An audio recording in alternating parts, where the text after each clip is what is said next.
सुनो इधर आओ। एक बात पता चलिए तुम्हारे बारे में, कान और औकात खोल के सुनोगे तो बताओ। वो क्या है ना, पहली बात बुरी लग सकती है, ठीक है। तो क्या है कि तुम है ना मध्यम आंच के कुनकुने से हो, शायद में ही रहते हो। अब तक की जिंदगी कैसी रही तुम्हारी, ठीक वैसी ही रहेगी आगे भी। क्यों?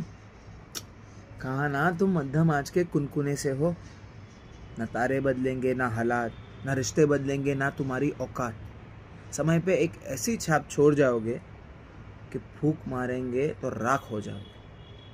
अरे कहा तो सही, तुम मध्यम आंच के कुनकुने से हो। देखो अब तुम्हारा फिर वही रोना, माँ ने प्यार दिया नहीं, बाप का होना या ना होना, ये नसीब है। तुमसे किसी ने कहा नहीं कि वो दोनों भी मध्यम आंच के कुनकुने से थे।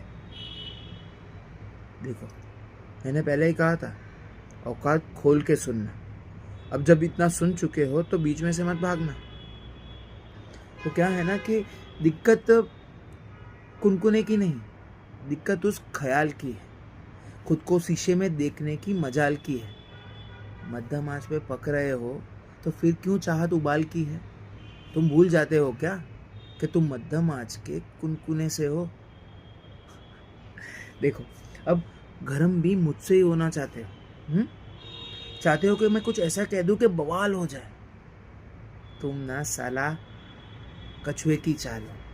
तो सुनो, ये जो आसपास की सुनहरी पतेलियां देख के तुम्हारा जी जलता है, इनमें जो खोलता है तुम में खलता है, ये इस बात का सबूत है कि तुम अब तक वहां पहुंचे नहीं।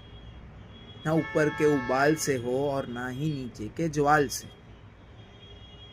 अरे इनको जल्दी से पककर जाना है कहीं, पर तुम तो मध्यम आंच के कुनकुने से हो।